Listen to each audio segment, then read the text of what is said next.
Waaqayyoof adda ba'uu waan jedhamu kanarrattini kakuu moofaa keessatti Waaqayyoof adda ba'uun akkam ture, kakuu haaraa keessatti immoo akkam ture jedheetan kana adda baasee eddan dudubbadhee booda eddasii booda immoo ijoo dubbiittanis hin geessa. Gooftaadhaaf galanna ta'u. Kakuu moofaa keessatti waa'ee Waaqayyoof adda ba'uudhaa gaafa ilaallu kakuu moofaa keessatti seenaa Abrahaam irraa kaafna. Seenaa Abrahaam irraa kaafna. Abrahaam seera uumamaa boqonnaa 12 gaafa dhaxxanii ilaaltanii Abrahaamii nama qomoonsaa nama Kaliidotaa biyya Kaliidota jedhamu keessa nama ture.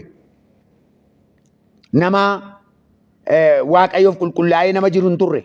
Waaqayyoof nama adda ta'e hin turre.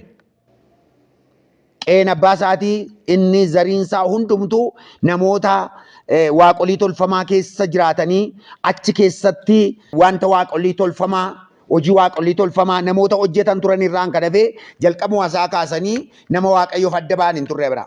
Nama Waaqayyoof adda ba'an hin turre. Innaa Waaqayyo guyyaa tokko gaafa nama kana barbaadu achi keessaatii baase. Biyya inni keessa jiru keessaa, lammii inni keessa jiru keessaa, haala inni keessa jiru keessaa, hojii waaqa tolfamaa keessaati isa baase Abrahaamiin ni waame. Gaafa waamu Abrahaamii baay'ee kan isin dhibu Waaqayyoon dhaga'e. Waaqayyoon isa dhaga'u waaqa isa dhaga'e kanaaf adda ba'uudhaaf ka'e. Wanti itti tolu waan baay'een jira ture. Wanti sammuusa qabatu waan baay'een jira ture. Sanyiin abbaa isaatii achi jiru, qeen abbaa isaatii achi jiru, qabeenyaan abbaa isaatii jira. Wantoota baay'eetu jira wanta Abrahaamiin qabee dhaabuun irra ture. Garuu Waaqayyo gaafa isa waamurraan kan ka'e, waamicha Waaqayyoo dhaga'urraan kan ka'e, Waaqayyoof adda ba'ee ka'e. Adda ba'ee ka'e. Dhiisee ba'e. Waan argamu hundumaa dhiisee ka'e. Waan dhaga'amu hundumaa dhiisee ba'e. Waan itti tolu hundumaa dhiisee ba'e. Wanta isa qabuu danda'an hundumaati gatee dhiisee ba'e. Gatee dhiisee ba'e. Sanaan booda hin ba'edha Abrahaam. Hin ba'e. Kakuu haaraa keessatti karaa Abrahaamiin ba'umsi gaafa inni jalqabamu argina. Maqaan Gooftaa bara baraan eebbifamu. Hin ba'e Abrahaam. Kanaaf Waaqayyoo sin eebbisaa ittiin jedhe. Kanaaf Waaqayyo gaaf tokko Abrahaamiin biyya kee keessaa, lammii kee keessaa, maatii abbaa kee keessaa ba'iitii gara biyyaan si agarsiisuu dhaqi. Gara biyyaan si agarsiisuu dhaqi. An saba guddaa sin godhaa. Sin eebbisaa, maqaa keen guddisaa. Biyyaa sin taata. Eebbaa sin taata. Warra si eebbisan nan eebbisa. Warra si salphisan nan abaara. Qomoon biyya lafaarraa hundinuu sababii keetiif in eebbifamu. Naa ba'i ittiin jedheedha. Kana booda Abrahaam akkuma Waaqayyotti dubbate dhiisee ba'eedha. Galanni Waaqayyoof haa ta'u. Dhiisee ba'e. Kakuu moofaa keessatti tokko kana fakkaata. Lammaffaa immoo gaafa dhaqxanii ilaaltanii mootota isaa duraa boqonnaa 19 lakkoofsa 19 gaafa dhaqxanii ilaaltan 19 kaasee hanga 20 gaafa dhaqxanii ilaaltan Elsaayin argina nama Waaqayyoo Elsaayi karaa Eliyaasiin waamame. Karaa Eliyaasiin waamame. Gaafa karaa Eliyaasiin waamamu gaafa ergaa sirriitti dhaga'u gaafa sirriitti dhaga'u waan qabu hundumaa gatee ba'e. Qabeenyaa qabu gatee ba'e. Qonnaa qabu gatee ba'e. Horii gaanfaa qabu. Horii gaanfaa warra hin taane wantoota hundumaa gateetu harkasaa qullaa Eliyaas duukaa ba'e. Kun maaliif ta'e? Sagalee dhagee, sagalee gaafa dhaga'u, sagalichaaf jecha abboomamee ba'e. Galanni Gooftaaf haa ta'u. Kakuu haaraa keessatti immoo gaafa dhaqxanii ilaaltan Gooftaan Yesuus Kiristoos isa jalqabaa namoota waamuu gaafa jalqabu Phexrosiin faa gaafa waamu maalittiin jedha? Duuka buutota gaafa waamu maalittiin jedha? Luqaas boqonnaa 14 gaafa dhaqxanii ilaaltan Luqaas boqonnaa 14:26 gaafa dhaqxanii ilaaltan ergaa jabaa dabarsa iddoo kanatti. Namni gara koo dhufu abbaa isaatiif haadha isaa, haadha manaa isaatiif ijoollee isaa, obboloota isaatiif obboleettota isaa, ofii isaas ana caalaatti kan jaallatu bartuu koo ta'uu hin danda'u jedha. Bartuu koo ta'uu hin danda'u. Kana jechuun maal jechuudha?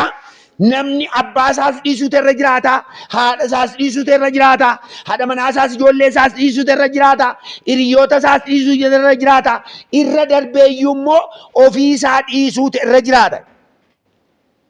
Ofii isaa dhiisuutu irra jiraata. Galanni Waaqayyoof haa ta'u. Hin jabeesse iddoo kanatti immoo. Hin jabeesse. Kakuu moofaa keessatti isa dubbate kakuu haaraa keessatti immoo dhufee jabeesse.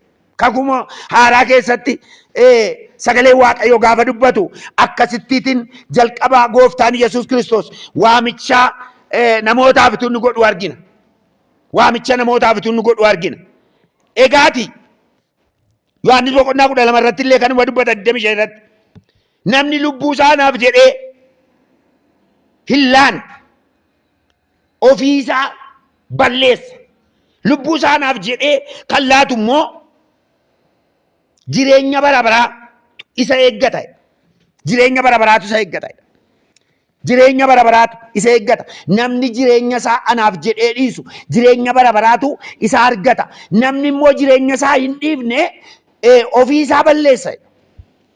Ofii isaa balleessa. Maqaan Waaqayyoo bara baraan eebbifamu. Kakuu haaraaf kakuu moofaa keessatti egaatii kana edda jennee booda maalirraatii adda ba'uu dandeenya? Gara jedhutan deema. Maalirraa adda ba'uu dandeenya? Inni maaltu nu danqennaa maalirraa adda baana? Inni jalqabaa ofii keenyarraa adda ba'uu danda'utu nurra jiraata. Ofii keenyarraa, eenyummaa keenyarraa, zarii keenyarraa, waan qabnurraa ofii keenyarraa adda ba'utu nurra jiraata. Seenaan jalqabatinii dubbisee irraa gaafa kaanee ilaallu Abrahaam duraan dursaa ofii isaa dhiise. Ofii isaa jechuun maal jechuudha? Qe'ee abbaa isaatii dhiise. Jireenya keetti dhalate dhiise. Zarii isaa dhiise. Wanti isa qabuu danda'an jabaan tokkoof tokko kan ta'e isa kana sababii ta'eef ofii isaa kana dhiisee ka'e. Harka isaa qullaa ka'e. Harka isaa qullaa ka'e. Daboo kadhatee ka'e miti. Horii sassaabbatee ka'e miti. Wantoota adda addaa kana fudhatee ka'e miti. Qarshii doolaarii waan adda addaa kana fudhatee ba'e miti. Ofii isaa ganee ba'e. Ofii isaa ganee ba'e. Sagalee nama dubbise keessaati ofii isaa iyyuu kan hin dhiifne jedha. Bartuu koo ta'uu hin danda'u. Ofii isaa. Kanaaf jalqabaa gaafa Waaqayyoof adda baanu ofii keenya dhiisuu danda'u nurra jiraata. Ofii keenya dhiisuu. Ofiin keenya immoo maali? Namni eenyummaa baay'ee qaba. Inni tokko zarii isaan of jeja. Inni tokko beekumsa isaan of jeja. Inni tokko jannummaa isaatiin of jeja. Inni tokko waan baay'ee haala keessa jiru kee dhaabatee, maatii keessa jiru kee dhaabatee, biyya keessa jiru keessa dhaabatee ittiin of jeja. Kana dhiisuu danda'u nurra jiraata. Dhiisuu danda'u nurra jiraata. Galanni Waaqayyoof haa ta'u. Ofii keenyarraa adda baana isa jalqabaa. Ofii keenyarraa namni ofiisaarraa adda hin baane. Ofiisaarraa dursa adda hin baane. Namoonni tokko maal jedhu ani abaluudha. An zarii abaluuti. Ani nama akkasiiti janna akkasiiti ani. Ani beekaadha nama akkasii namni na caalaa beeku hin jiru. Namni na caalaa jagni hin jiru. Namni na caalaa dandeettii akkasii qabu hin jiru. Namni na caalaa qabeenya akkasii qabu hin jiru. Kun fuula Waaqayyoo irratti gaafa dhannee of laannu hin barbaachisu. Eenyummaan keenya hin barbaachisu. Zarii keenya waaqessuun hin barbaachisu. Dhaadachuun hin barbaachisu. Lafa kaa'uu danda'uun nurra jiraata. Beekumsi kee beekumsa Waaqayyoon hin caalu. Eenyummaan kee eenyummaa Waaqayyoon hin caalu. Zariin kee zarii Waaqayyoon hin caalu. Zarii Waaqayyoon hin caalu. Jagnummaan kee jagnummaa Waaqayyoon gadi. Kanaaf gaafa gara Waaqayyoo dhufnu Waaqayyoof of laannu kana keessaa ba'uu danda'u nurra jiraata. Ana mala akkasiin qabanna namoonni baay'een waldaa kiristaanaa keessa waggaa dheeraa teenye tajaajilaa taane amalli koo kanuma kana keessaa ba'uu hin danda'u na dhiisu kunen jennummaan nan dhiisu henna. Jennummaan nan dhiisu henna. Maaloon nan dhiisu henna. Kuni lafa kaa'uu danda'u nurra jiraata. Waaqayyoof of laanna yoo ta'e Waaqayyoof of laachuu. Waaqayyoof of laanna yoo ta'e Waaqayyoof of laachuu danda'u nurra jiraata. Kanaafidha Iyyaasuun gaafa dubbatu boqonnaa 24 irratti gaafa dhaqee dubbatu Iyyaasuun aniif manni koo Waaqayyoon waaqessina isin immoo waan waaqessitan filadhaa kan inni jedhuuf isa kanaafi. Israa'eloonni rakkisan gara waaqolii tottolfamaatti deddeebi'anii isaan rakkisanii fi isin waan filattan filadhaati waaqessaa ani manni koo garuu waaqayyoon waaqessinaa waaqayyoo waaqessinaa galanni gooftaadhaaf haa ta'u. Kanaaf ofii keenya dhiisuu danda'u nurra jiraata. Of dhiisu eenyummaa keessan dhiisaa. Isattiin dhaadannu dhiisuu danda'u nurra jiraata. Isattiin of jajaa deemnu dhiisuu nurra jiraata. Isattiin of lallabaa deemnu dhiisuu danda'u nurra jiraata. Nan dhiisu amalla akkasiidhaa. Nan dhiisu kan jennu yoo jiraanneef inni dura si kee ba'uutu irra jiraata. Yoo iyyees iyyee, yoo dafqaan ba'es ba'ee, kallattii adda addaa yoo ba'es ba'ee, inni si keessa jiru kun ba'ee eddasii booda waaqayyoof ta'uu danda'u nurra jiraata. Waaqayyoof ta'uu danda'u nurra jiraata. Galanni waaqayyoof haa ta'u. Waaqayyoof ta'uu danda'u nurra jiraata. Inni gara biraan akkamittiin adda baana waaqayyoof isa jedhamuuf. Adda baana waaqayyoof isa jedhamuuf. Yookaas maalirraa adda baana isa jedhamuufi biyya lafaa keessaati adda baana. Biyya lafaa keessa. Galanni waaqayyoof haa ta'u. Biyya lafaa keessaati adda baana. Biyya lafaa fedhii biyya lafaarraa. Anummaa biyya lafaa keessa. Jaalala biyya lafaarraa adda ba'uu danda'u nurra jiraata. Adda ba'u biyyi lafaa namatti tolti. Nama mararti keessaa ba'uun ishee ulfaataadha. Albaadhuma ishee keessaa, ejja ishee keessaa, soba ishee keessaa, hanna ishee keessaa, dhugaatii ishee keessaa, saamicha ishee keessaa ba'uun baay'ee gatii nama galfachiisa. Garuu gooftaadhaaf taana edda jenne of laanna jennaan waan biyya lafaa sana lafa kaa'uu danda'utu nurra jiraata. Uffata biyya lafaa ofirraa baasuu danda'u nurra jiraata. Uffata biyya lafaa ofirraa baafnee lafa kaa'uu danda'utu nurra jiraata. Namoonni tokko isuma qabatanii dhufu. Gaariidha isa qabatanii dhufuun. Gara mana waaqayyoo isa qabatanii dhufuun gaariidha. Garuu isa qabatanii keessa jiraachuun hin danda'amu. Isa qabatanii keessa jiraachuun hin danda'amu. Galanni waaqayyoof haa ta'u. Ittan deema kanatti waan baay'ee naasaa kanarratti. Isa qabatanii adeemuun hin danda'amu. Biyya lafaa keessaa gaafa dhufan mana waaqayyootti gaafa dhufanii galan yookaas waaqayyootti dhufanii gaafa harka laatan Iyesuus Kiristoosiin fayyisaa lubbuu kooti godhadhee fudhadhee nan jiraadha edda innee kaafnee amma danda'ametti ofirraatii baasuu danda'u nurra jiraata. Haxxummaa isaa of keessaa baasuu danda'u nurra jiraata. Ajjeechaa isaa of keessaa baasuu danda'u nurra jiraata. Soba isaa of keessaa baasuu danda'u nurra jiraata. Hanna isaa of keessaa baasuu danda'u nurra jiraata. Saamicha isaa of keessaa baasuu danda'u nurra jiraata. Bakka adda ba'uu danda'utu nurra jiraata. Galanni waaqayyoof haa ta'u. Galanni waaqayyoof haa ta'u. Kanaaf waan biyyi lafaa jettu keessaa adda ba'u. Sagaleen biyyi lafaa qabdu keessaa adda ba'u. Jaalalli biyya lafaa qabdu keessaa adda ba'u. Fakkeenya naan isinitti fudhadhee ilaale horiin yeroo baay'ee horiin garba nama gooti. Horiin garba nama gooti. Biyya lafaa kana keessatti namni ofiisaa ajjeesus horiidhaaf of ajjeesa. Namni nama ajjeesus horiidhaaf nama ajjeesa. Namni nama ajjeesus horiidhaaf.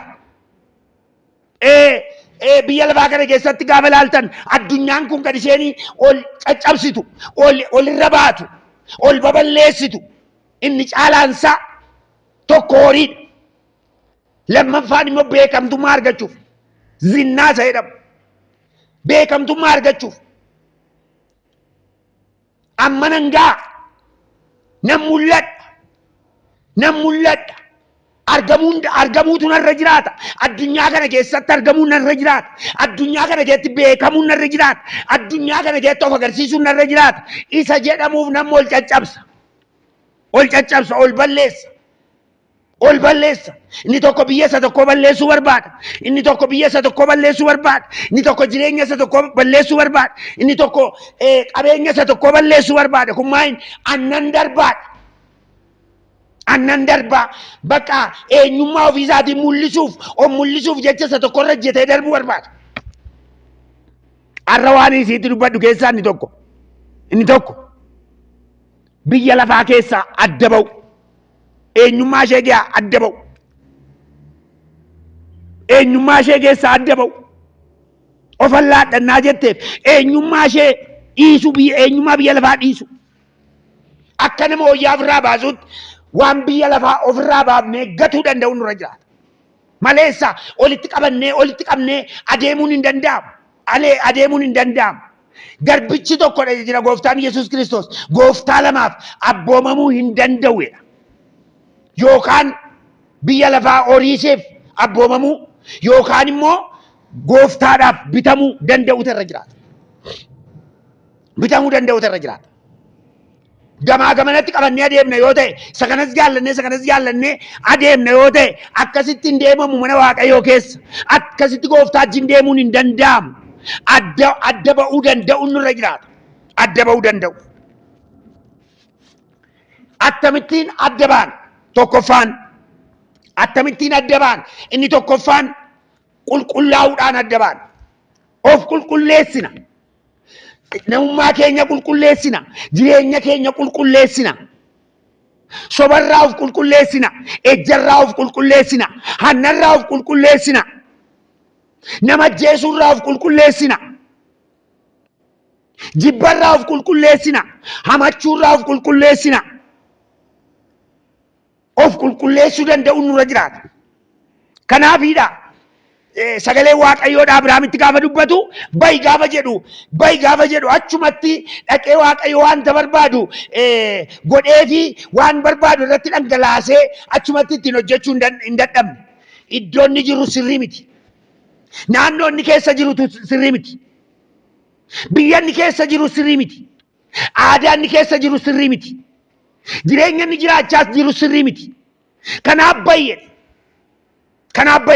Arrasitti nima obboleetti koo kallattii adda addaa irraati kan na dhaggeeffatan Waaqayyoof adda ba'uu barbaaddu yoo taatan of qulleessaa.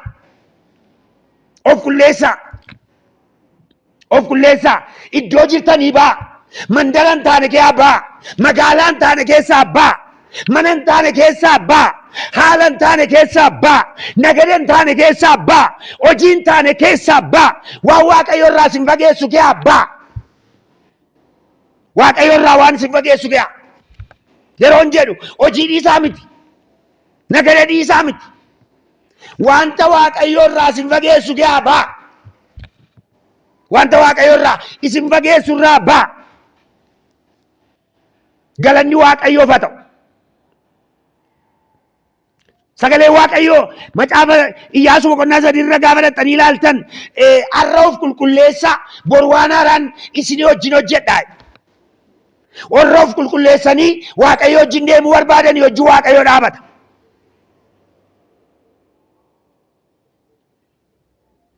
Gara biraan sagalee Waaqayyoodha iddoo ati dhaabattee jirtu iddoo qulqullaa'aadhaati qobee miilla keetii ofirraa baase. Eehuudhaan jedha jecha kana Museedhaan jedha. Museedhaan iddoo ati dhaabattee jirtu iddoo qulqullaa'aadhaati qobee miilla keetii baase. Museen akkuma biyya lafaa kee fiigaa dhageetti dhaqee iddoo aarsaa dhaabate.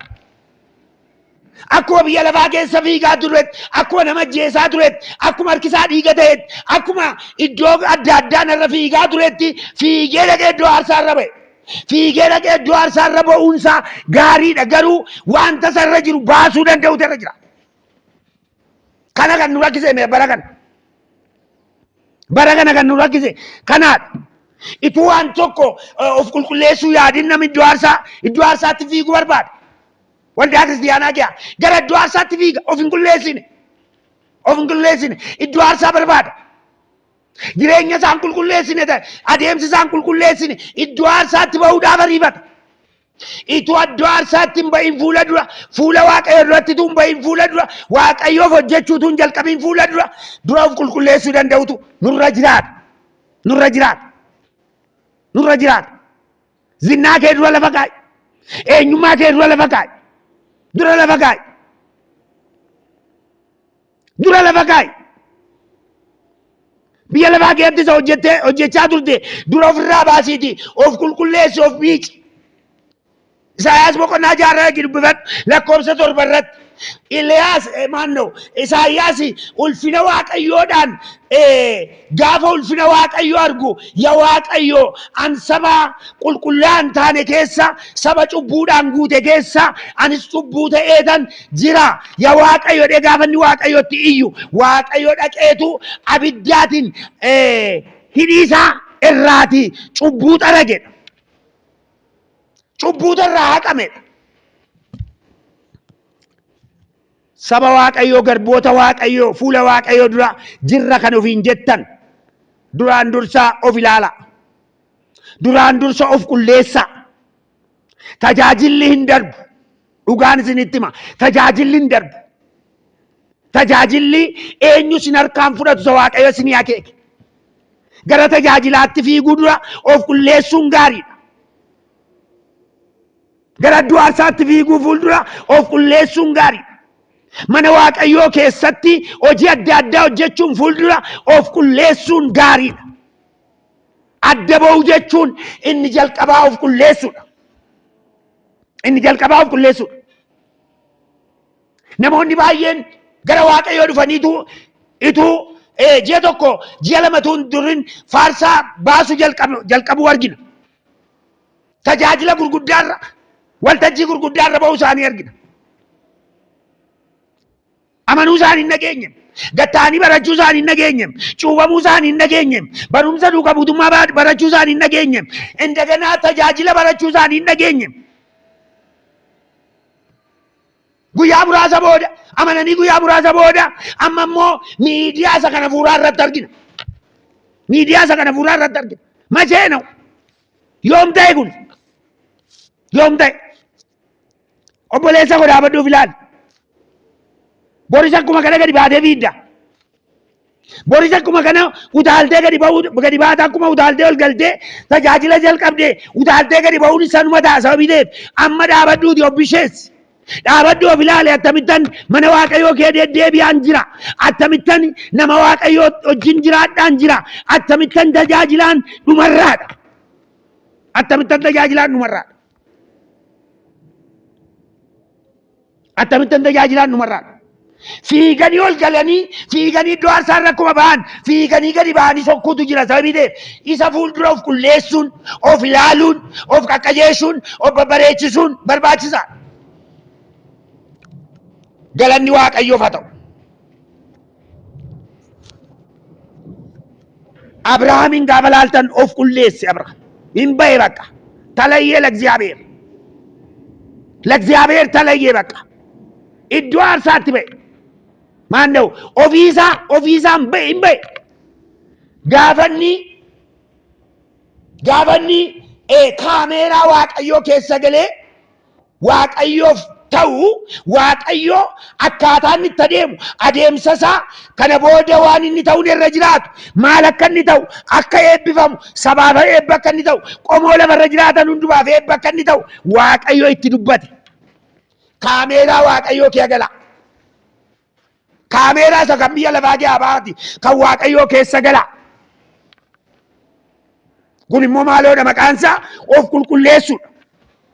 Of qulleessaa. Inni lammaffaan waan inni isiniin jedhu.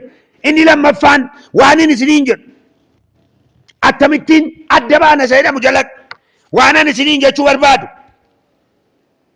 Dursi ni argamu. Dursi ni argamu.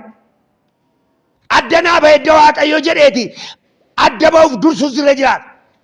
Biyyi lafaas dursuun irra hin jiraatu. Yaada waaqayyoo si qabuuf biyyi lafaas dursuun irra hin jiraatu. Foonni kee si dursuun irra hin jiraatu. Yaadonni adda addaa si dursuun irra hin jiraatu. Dursitee argamuu danda'u sirra jiraata. Dursitee argamu. Dursitee argamu. Maqaan waaqayyoo bara baraan eebbifa. Kanaaf fakkeenya gaarii kan nuu ta'u raajii Daani'eel irratti Daani'eel gaafa inni biyya warra Kaliidotaa keessatti yookaas warra Baabiloon keessatti dhaqee qabamee jiru mana hidhaa biyya sanaa keessa utuu mana deebi'aa jiru achi keessatti fakkeenyummaa gaariidhaan deddeebi'atu. Fakkeenyummaa gaariin inni ittiin deddeebi'u jara caalee argame. Beektota warra Meedooniif Faarisiin caalee argame. Beektota warra Meedooniif Faarisiin caalee argame. caalee argame hin caale liqoota keenya ila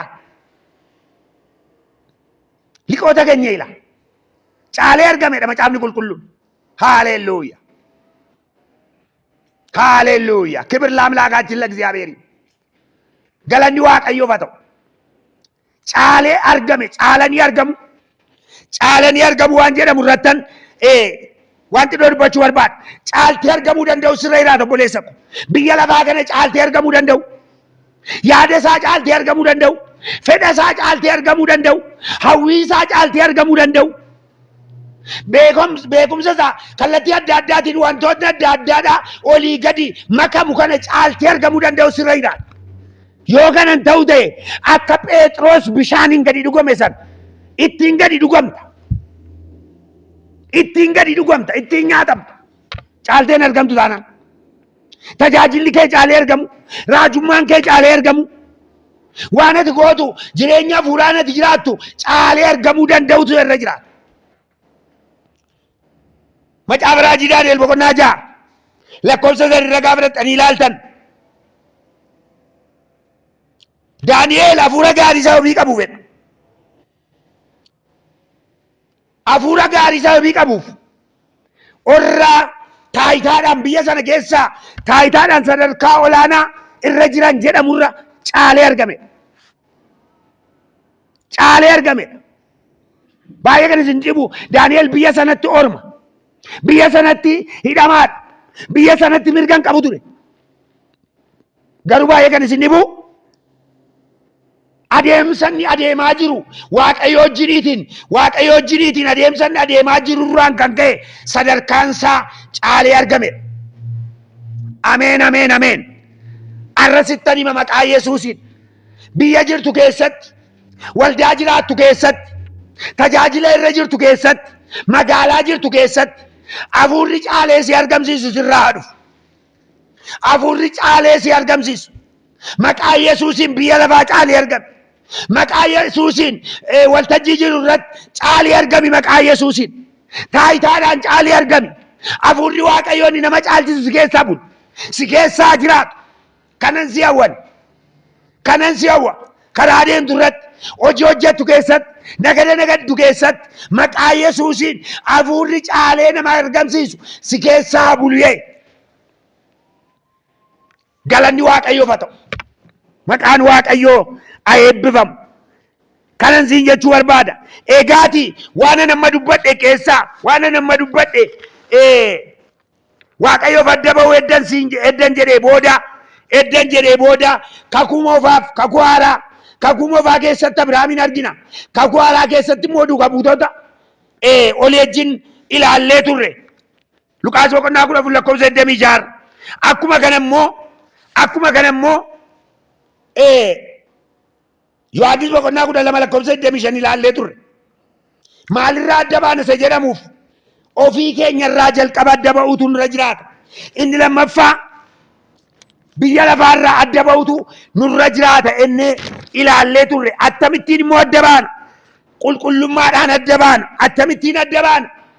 Caallee argamuudhaan adda baana waan jedhamu olii wajjin ilaalle. Isa dhageenya kana sagalee isaa Waaqayyo nuuf eebbisu eebbifamaa kadhata gabaabaa adda kadhannee booda gara xumuraatti geessina.